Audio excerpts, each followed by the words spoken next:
Somos Akron. Estamos aquí, cosechando juntos los frutos de la siembra, enriqueciendo nuestro suelo, apoyando estratégicamente la producción de alimentos, tirando hacia adelante, empujando a plena potencia para dejar buenas huellas. Siempre junto al productor. Akron, siempre Akron. Macoser, para sus productos Singer y Florencia, presenta con exclusividad este programa de difusión educativa y cultural.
En esta nueva edición de Huellas vamos a abordar un tema que en su momento ha tenido una presencia muy fuerte en la historia universal, trasladada a la historia argentina y a la historia de nuestra ciudad. Fue un momento donde las ideologías autoritarias ganaron mucho espacio en el mundo.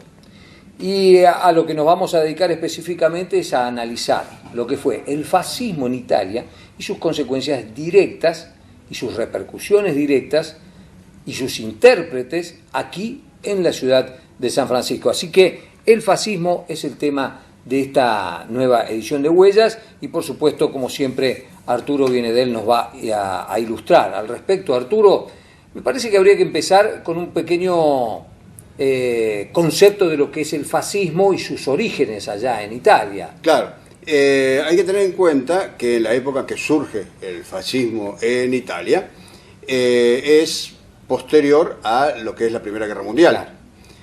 Si bien Italia había terminado la Primera Guerra Mundial en condiciones diferentes a las que terminó Alemania, donde después surge el nacionalsocialismo con Hitler, tampoco estaba bien Italia, en la Italia de la posguerra, donde obviamente todavía ellos tenían la monarquía, con la Casa de Saboya, Sí, señor.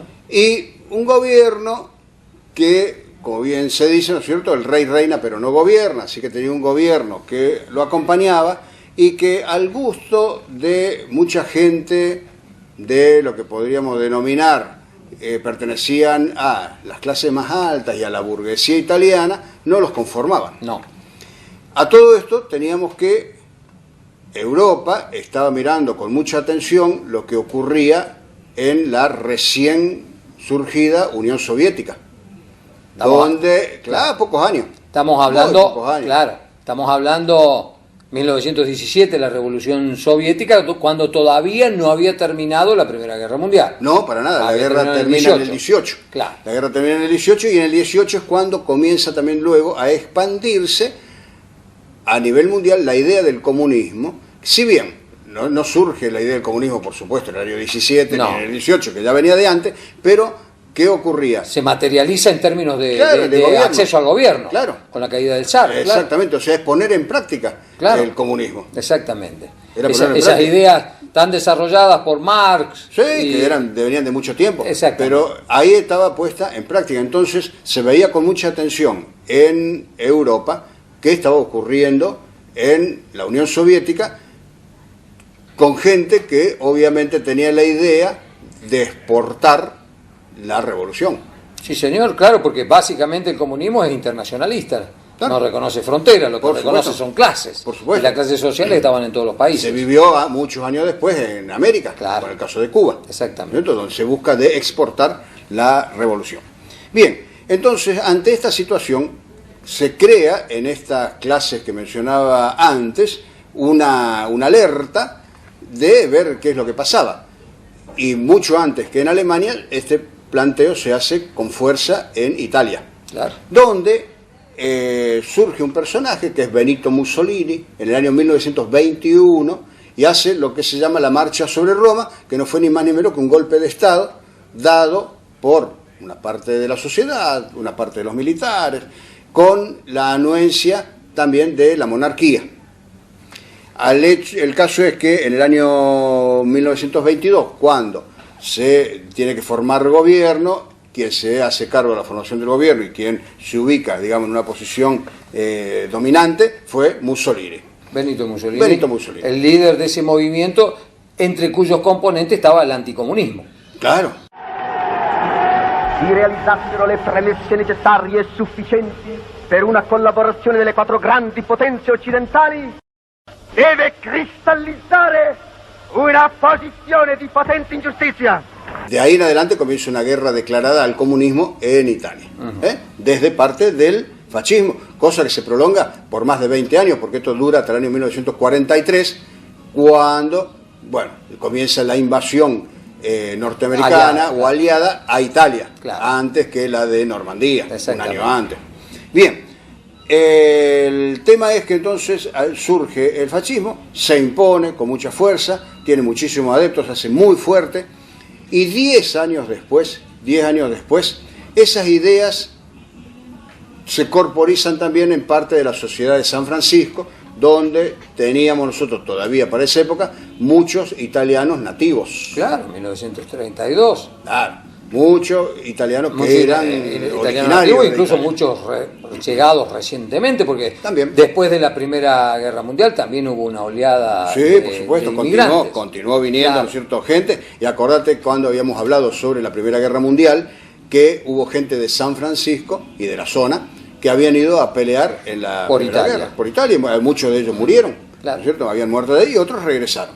Bien, y así como venía gente de Italia, o había muchos acá italianos que eran adeptos al fascismo, estaban también los que eran adeptos al comunismo, Claro, claro. ¿cierto? O sea, Las estaban las no, ideas socialistas, las ideas comunistas también vienen con la inmigración. Lo único que los italianos fascistas se organizan en San Francisco y los comunistas no, porque decididamente en el Partido Comunista tomaba los comunistas ideológicos de cualquier nacionalidad, Claro. incluso toda la gente local también, que quería adherir. Que era un partido que tenía mucha aceptación, mucha participación, pero muy malos resultados en las elecciones. Electorales. Electoralmente sacaba el 1% de los votos que el ganador. Claro, y escuchá, no así el fascismo, que sí adoptaba una organización también aquí. Claro, al margen de lo que era la sociedad italiana. Sí, señor. En San Francisco teníamos la sociedad italiana, la misma sociedad italiana que tenemos ahora. En aquella época todavía había otra sociedad italiana que también se llamaba la Operaia Italiana. Teníamos la 20 de septiembre por un lado, la Operaia por el otro, pero eran dos entidades que cumplían prácticamente la misma función social, mutual, de apoyo. No tenían una posición política. No tenían posición política. Ahí era para cualquier italiano. Exacto. Para cualquier persona que quería adherir, podía ir y se asociaba en una mutual. Surge, sí, una composición política, que es la Dopo Lavoro, que se constituye en el año 1932. Alentada por el agente consular de entonces, que se llamaba Italo Curioni. Italo Curioni. Y tenía la sede en un edificio que todavía existe en San Francisco, en calle San Juan y Iturraspe. Bien. Esa era la casa, le llamaban la Casa de Italia. Y tenía el escudo, un escudo que al día de hoy, por suerte, está conservado y está en el archivo gráfico, un escudo muy grande, metálico, de chapa enlosada, que decía Real Agencia Consular, con el escudo de la Casa Real de Italia en aquel momento, de los Saboya, como dije antes. Y ese agente consular Es el que es el organiza, motorizador de la claro, Dopo Lavoro. de la Dopo Lavoro. Bueno, y traen en el año 1932 para inaugurar las actividades del Dopolavoro a un disertante italiano que estaba dando vuelta por el mundo llevando la idea de la nueva Italia. Se llama Mario Apelius. Mario Apelius es presentado aquí en San Francisco primero por Italo Batelli, poeta, Sí, señor, un del que poeta. ya hemos hablado, Sí, de que era hemos empleado hablado. de la empresa Tampieri también, pero Un intelectual de la época. sí, absolutamente fascista, por cierto, y que él tenía esas ideas de la grandeza de Italia, ¿no? Desde mucho antes de la llegada de Mussolini al poder. O sea, que era una idea que ya estaba en mucha gente. Hay escritos de Batelli, están publicados acá, en el caso del diario La Voz de San Justo, incluso él publicaba los poemas de él a veces en italiano, o se lo publicaban en italiano, donde en la época de la guerra, él hablaba de los faros de Italia que iluminaban la inteligencia y lo mejor del mundo. Sí, eso estaba en las ideas de Italo Batelli. O sea, antes de la llegada de Una Mussolini. idea de grandeza que materializó en discurso y en obras el propio Mussolini y el gobierno. Después, claro. Y por eso monta también toda una mística en torno del plateo, y bueno, y hay todo un tema de forma de vestirse, de banderas, de símbolos que invocaban esa grandeza. Claro. Que se reconoce en el Imperio Romano. Que Claro. ellos no querían hablar del Imperio Romano. No, hablaban del Imperio Italiano. Ahí está. Ahí ya había cambiado, ¿no es cierto? O sea, en el siglo XX era el Imperio Italiano. Lo que Claro. ellos propugnaban era el Imperio Italiano. Y en el año 32, cuando viene Mario Apelius a hablar en San Francisco, la presentación, como dije recién, la hizo Italo Batelli, pero el que anuncia la llegada de Batelli es otro artista también, fascista, que era Ernesto Lazzarini.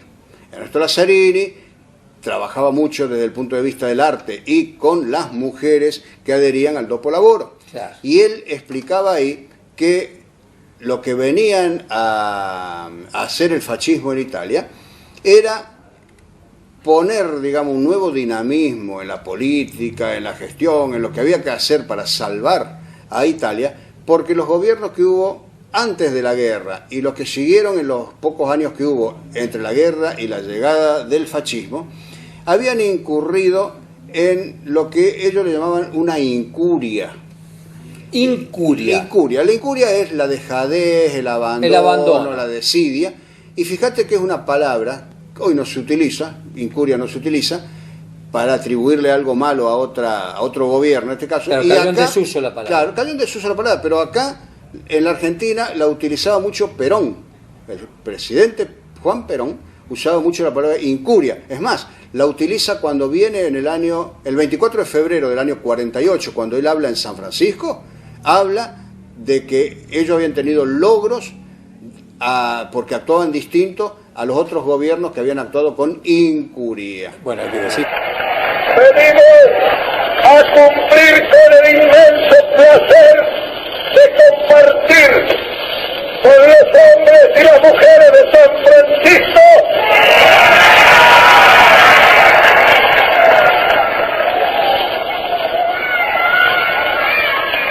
la inauguración de sus obras de provisión de agua. Y he ahí la fuente que está anunciando y claramente demostrando la diferencia que hay entre la incuria de antes y la preocupación de hoy.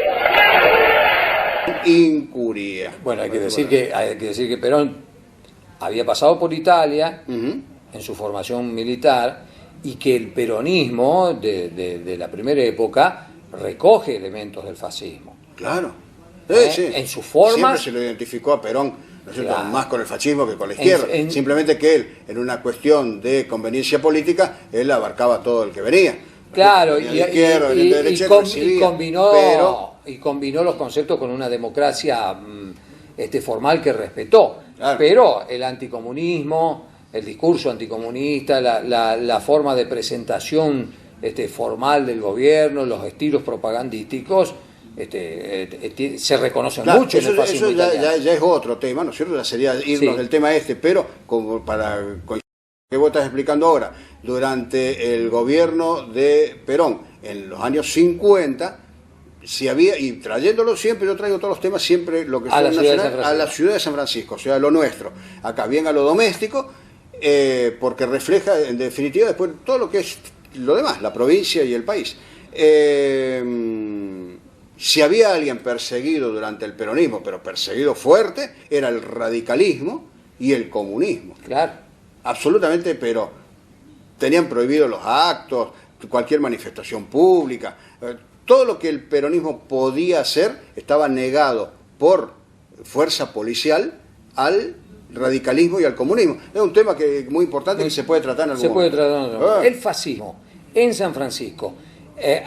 ¿La organización estaba vinculada a apoyar el fascismo italiano o tuvo algún desarrollo político con intereses locales? No, a nivel local nada. Nada. No, a nivel local, quiero decir, no para ser candidato a intendente, nada de a eso no. me refiero. Ellos apoyaban las ideas de allá, mandaban dinero, hacían actividades, se promovía acá, se procuraba conseguir adeptos, ¿no es cierto?, acá a la idea fascista, y tenían dos ramas, la masculina, que era la más, digamos, políticamente activa, y la femenina, que, como te dije, iba o aglutinaba gente a través de la actividad artística, con Ernesto Lazzarini, con la enseñanza del idioma italiano, Claro. y en la comisión de damas, que en un momento estuvo presidida por Rosa Viaba de Tampieri, porque Tampieri también obviamente adhería, el padre Carlos Borello, que también adhería al fascismo, o sea, los más prominentes de la ciudad, de los italianos, estaban adhiriendo a esta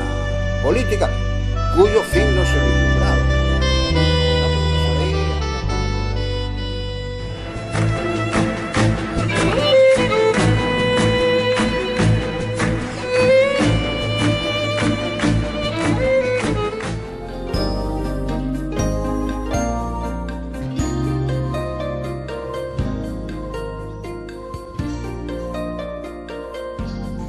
En San Francisco, distintos espacios tienen los nombres de vecinos que en alguna oportunidad han trabajado en beneficio de la comunidad.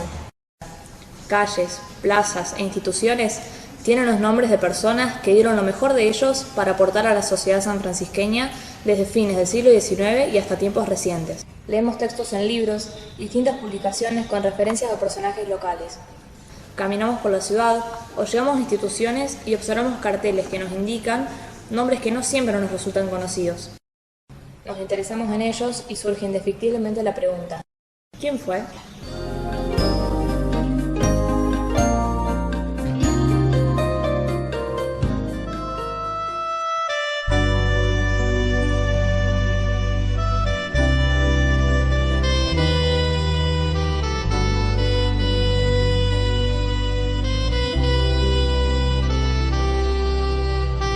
Elisa Amar fue una artista plástica de extensa y calificada trayectoria en San Francisco y distintas ciudades del país. Había nacido en El Trébol, provincia de Santa Fe, el 28 de septiembre de 1906. Tenía condiciones artísticas singulares. Estudió piano, violín y artes decorativas. En 1942 contrajo matrimonio con el artista plástico Miguel Pablo Borgarello, quien ejerció una fuerte influencia en el desarrollo de su carrera artística. Alternó la labor académica con una producción plástica propia excepcional. Se perfeccionó con su esposo y comenzó a presentar sus obras de manera individual en distintos centros culturales del país: Buenos Aires, Rafaela, Córdoba, Rosario, Paraná, entre otros. Durante muchos años compartió con Borgarello la conducción de la Academia Municipal de Bellas Artes y en 1941 esculpió el monumento evocativo del cincuentenario del Trébol, su localidad natal, y en 1944 hizo lo mismo para Morteros. Se pueden encontrar pinturas de Elisa Amar en el Museo Pedro de Mendoza en Buenos Aires, en el Museo Municipal de La Calera y en el Museo de la Ciudad de San Francisco. Sus obras, además, forman parte de colecciones privadas en Italia, Francia y Estados Unidos. Elisa Amar falleció en Córdoba el 22 de enero de 1989 y sus restos descansan en el cementerio del Trébol.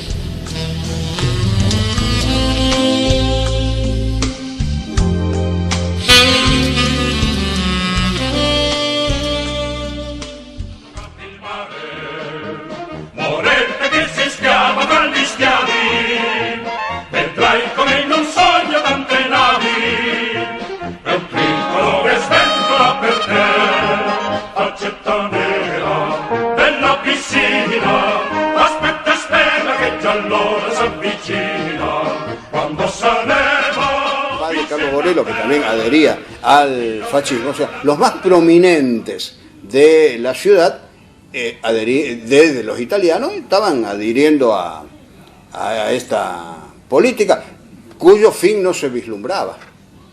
No, porque No estamos hablando de los años 30. De los años 30, ¿no es cierto? Bueno, y te digo, doña Rosa Viva de Tampieri, presidiendo la comisión de damas del Dopo Lavoro, son los que organizan la creación de lo que actualmente es el Instituto San Francisco de Asís, claro, que ellos lo lanzan con la idea de hacer un jardín de infantes para niños pobres.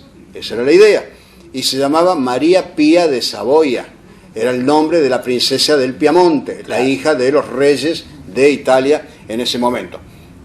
Con el paso del tiempo, caído el régimen monárquico, caído el fascismo también, el Dopo Lavoro desaparece en San Francisco y el instituto, que ya estaba muy en marcha y había sido incluso inaugurado, se toma el nombre de San Francisco de Asís. Claro. Bien, pero eso al margen. Después, en el año 34, en 1934, Italia invade los territorios africanos e invade Etiopía, claro, expandiendo el imperio italiano. El imperio italiano, claro, en base a este concepto de imperio italiano. Claro, y ahí surge mucho la cuestión del personalismo también, porque las noticias elogiaban algo que puede ser armado, ¿no es cierto? Pero elogiaban que las primeras bombas arrojadas desde los aviones a los pueblos de Etiopía habían sido lanzados desde el avión del conde Ciano. El conde Ciano era el yerno de Mussolini. Claro. Ahora, como que el yerno de él era el primero que atacó. El primero que en atacar formaba Etiopía. parte de la vanguardia del imperio italiano. Y el primero que tiró las bombas fue el yerno de Mussolini. Eso es una versión y acá se comentaba muchísimo. Dentro de esos ataques aéreos había un héroe de la guerra del fascismo, ¿no es cierto?, en esta guerra de Etiopía, que se llamaba Italo Balbo. Italo Balbo era el emblema de la aviación de Mussolini, de guerra de Mussolini. A tal punto que el Dopo Lavoro de San Francisco toma el nombre de Italo Balbo. Pasa a llamarse Dopo Lavoro Italo Balbo. Y desde Italia le mandan, ¿no es cierto?, como firmado por Italo Balbo, un retrato de él, que lamentablemente no está hoy, un retrato de él para que presida la sala de reuniones del Dopo Lavoro en San Francisco. Mirá qué interesante. Entonces, cuando se va a invadir, cuando se invade Etiopía, Italo, el doctor Cattoni, que era otro de los integrantes del Dopo Lavoro, da una conferencia en San Francisco para explicar por qué se invade Etiopía.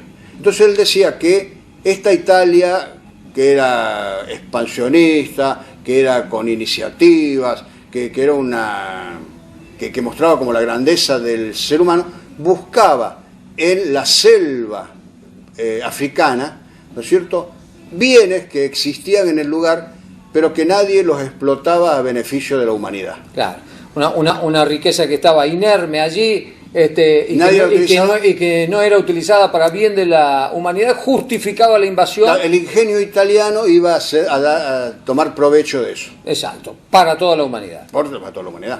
Fíjate vos, Esa ¿no? era la explicación que daba, y eso se explicó acá en una conferencia en San Francisco. En San Francisco. ¿Cierto? Qué interesante, Bien, Arturo. entonces esos son los conceptos, sí, porque después incluso hay testimonios todavía al día de hoy que quedan de cosas que ha dejado el Dopo Lavoro en San Francisco. A ver.